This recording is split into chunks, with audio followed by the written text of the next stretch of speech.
Breaking news out of Southeast Houston. For the second time in just over 2 weeks, somebody sprayed the HPD substation on Macawa with bullets. Thankfully, no officers were hit.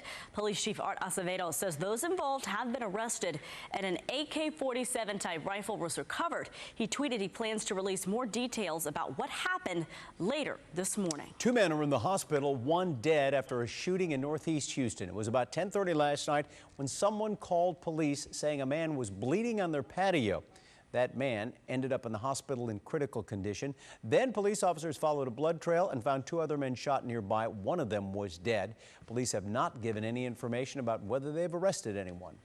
A multi-million-dollar relief fund is now open to families in Harris County. The assistance is for those who need help paying rent or buying food during these tough times. ABC 13 reporter Jeff Ealing is here to walk us through the application process, which is already pretty slow, Jeff. It really is, Erica. And I got to say, we probably, expected this to happen. If you go to the website for Harris County COVID-19 Relief Fund, you're going to see this warning. It says, due to high volume of traffic experiencing slowdowns, and they apologize for the inconvenience. They put the phone number back up. Again, the thing I want everybody to remember, if you can't get through right now, and I know there's a big rush to do that, don't panic. This is going to remain open until tomorrow at 10 p.m. And this is not first come, first serve. So don't panic. If you can't get in right now, just keep trying. $15 million is available for those impacted by the coronavirus shutdowns. It's designed to help families in Harris County who make less than 60% of the median family income. So roughly a family of 4 making less than about $45,000. Go ahead and apply. If you're not sure if you meet these income requirements, apply anyway. There's no penalty.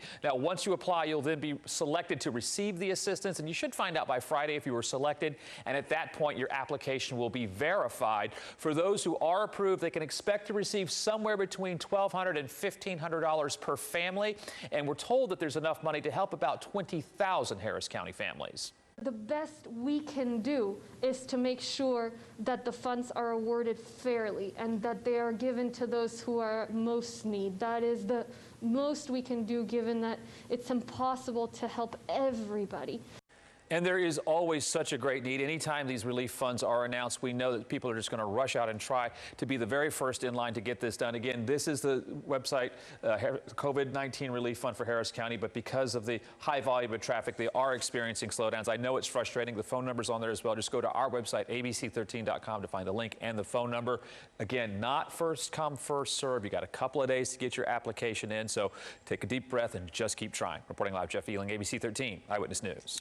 Today in Washington, the nation's top health officials are expected to give a dire update on the coronavirus pandemic to Capitol Hill. Dr. Anthony Fauci, plus the head of the CDC and other health experts, will be testifying before a House committee at 10 o'clock. Dr. Fauci's testimony has already been posted online, and in it he says COVID-19 activity will likely continue for some time. And he says if there is COVID-19 and flu at the same time, that could place a tremendous burden on the healthcare system. Lawmakers will ask Fauci if the numbers are going up because there is more testing, as the president has said. More than 2 million cases of the virus have been diagnosed in the U.S. More than 120,000 people have died.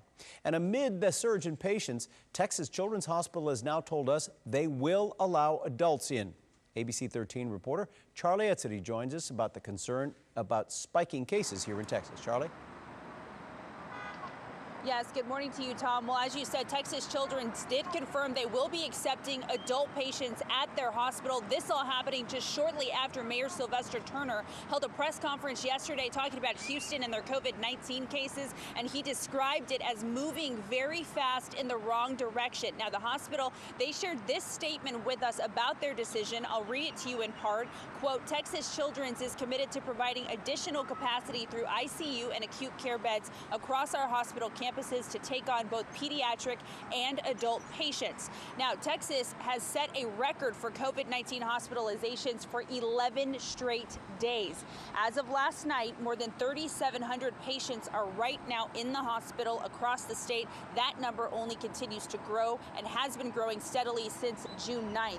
And locally here over at LBJ Hospital, their ICU beds are over capacity right now. And according to Harris Health System, they brought on extra staff to help with that. And also right here in the Med Center, there are about 2,600 ICU beds, and about half of them are full right now, according to Dr. Peter Holtz with Baylor College of Medicine. Now, that doctor, he's warning if the numbers keep trending upward like they're doing right now, Houston hospitals could be in a very dire situation, similar to what we saw in New York City just a couple months ago.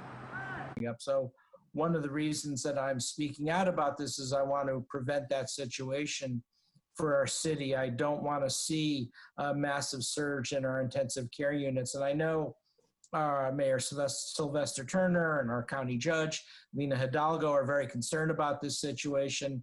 And we now have the mask order in place for Houston and Harris County. I'm also concerned that masks may not be enough. We may have to go the next step in terms of specific public health measures. All right, and what that next step might be, we just don't know yet. And quite frankly, hopefully we don't have to find out. But right now in Harris County, the COVID-19 threat level remains at a level 2, which is classified as significant. Level 1 is the worst level. Now, the guidance right now is to minimize all contact while you're out in public. And of course, the county right now is under a mandatory mask order. So several things happening right now as the situation continues to develop. And of course, we will continue to keep you updated right here on ABC 13. Charlie at City ABC 13 Eyewitness News. Starting today, the city of Galveston is requiring businesses to make its customers wear a mask or face covering. The mayor signed an emergency order yesterday. It's similar to the order that's now in effect in Harris County. Last Friday, the mayor of Lamarck also signed a proclamation ordering citizens to wear face coverings while out in public, even outdoors if they're within city limits. Well, if you're still looking for a way to give back during the pandemic, the Gulf Coast Regional Blood Center needs your help. They're hosting a blood drive today through Thursday at the Houston Health Museum. The Blood Center says they need 800 to 1,000 daily donations to be able to provide blood to hospitals across Southeast Texas. They plan to offer free antibody testing. It's from 10 a.m. until 2:30 by appointment only. You can sign up on giveblood.org.